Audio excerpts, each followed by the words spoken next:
تو میں نے مولانا سے عرض کی، میں نے کہا مولانا ایک پاکستانی نوجوان یا میری عمر کا کوئی بھی ایک آدمی، میری عمر اس وقت 30 یا 31 سال میری عمر تھی، شہرت اتنی کہ میرے تصور سے بھی باہر کی بات ہے، مال بھی اتنا، نام بھی اتنا۔ میں نے کہا جس شہرت، نام، دولت کا میری عمر کا ایک نوجوان، ایک پاکستانی نوجوان سوچ بھی نہیں سکتا، مولانا وہ سب میرے پاس ہے، لیکن میں اندر سے بالکل خالی ہوں، ایک پریشان سا انسان ہوں۔ اور یہ بات میں نے مولانا سے ایسے بولی کہ اس بات کا میں نے ذکر کبھی کسی کے سامنے پہلے نہیں کیا، کسی کے سامنے نہیں کیا۔ اور اس کی وجہ یہ ہے کہ یہ جو شو بزنس کے جو ایکٹر اور گانے والے ہوتے ہیں نا، ان کی زندگی ایک جھوٹ ہوتی ہے۔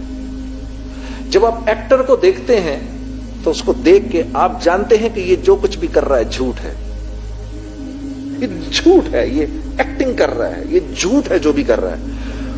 اور آگے سنو، وہ یہ جانتا ہے کہ آپ بھی جانتے ہیں کہ جو کچھ وہ کر رہا ہے وہ ایک جھوٹ ہے۔ وہ نہیں تھا بڑا مشہور comedian Charlie Chaplin? Charlie Chaplin کا نام سنا نا، بڑا مشہور کمیڈین تھا، ساری دنیا کو ہنساتا تھا۔ یہ ایسا کمیڈین تھا، اس کے پاس ایسا ملکہ تھا، منہ سے ایک لفظ بھی نہیں بولتا تھا، ساری دنیا اس کو دیکھ کر ہنستی تھی۔ وہ پتہ کیا کہتا تھا؟ وہ کہتا تھا میں اگر روتا ہوں تو بارش میں روتا ہوں تاکہ لوگوں کو میری آنکھوں سے نکلتے ہوئے آنسو دکھائی نہ دیں۔ میں روتا ہوں تو بارش میں روتا ہوں تاکہ دنیا کو میری آنکھوں سے نکلتے ہوئے آنسو دکھائی نہ دیں۔ تو وہ ساری چیز میرے اندر سے باہر آ گئی اور میں نے مولانا کو کہا میں ایک خالی آدمی ہوں، مجھے بتائیں میں کہاں جاؤں، میں کیا کروں؟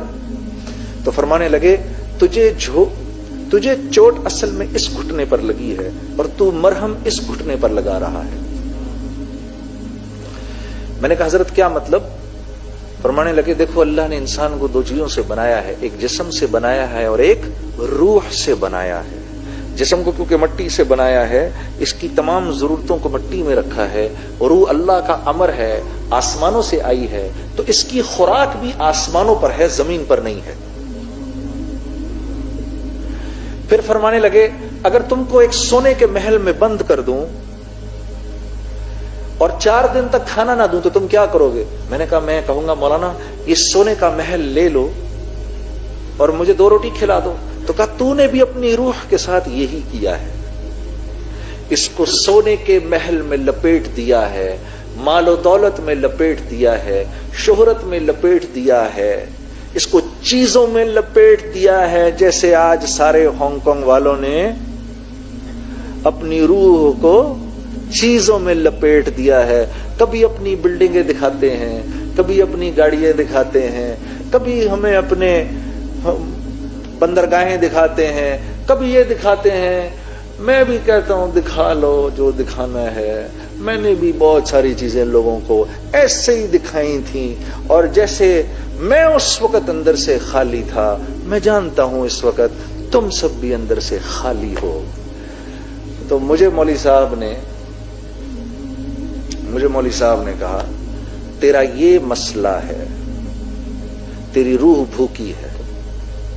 تو میں نے کہا روح کی غذا کیا ہے؟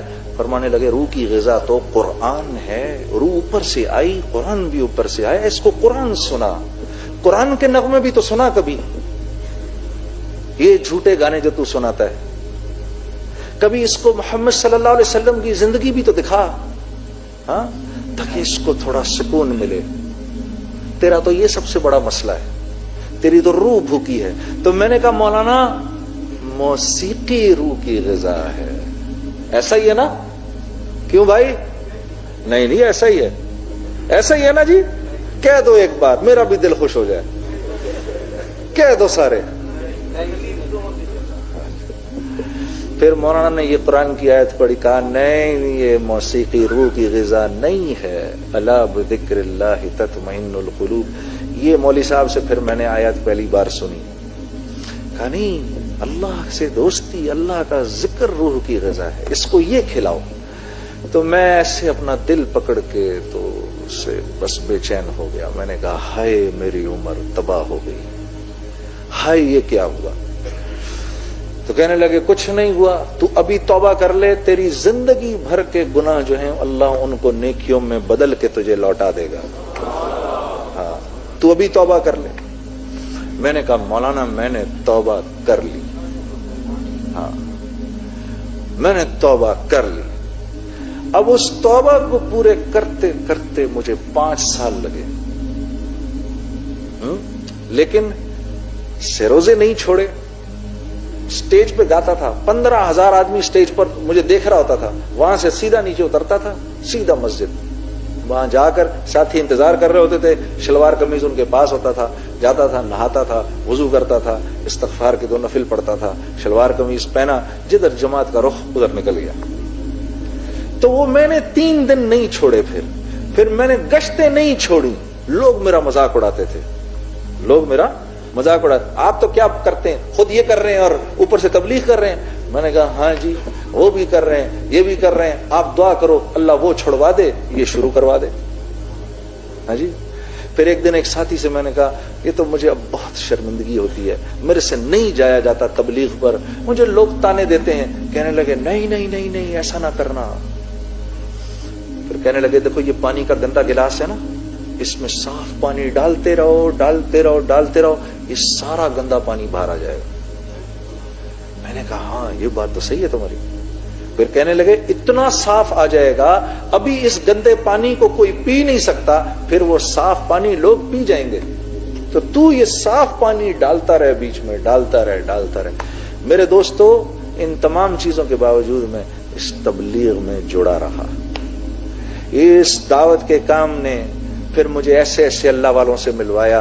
مولانا سے تو پھر اللہ نے ایک روحانی تعلق بنا دیا. آج دن تک اللہ کے فضل سے وہ تعلق اللہ نے اپنے فضل سے رکھا ہے. اور پھر اللہ نے ایسے اچھے اچھے دوست ملوا دیے.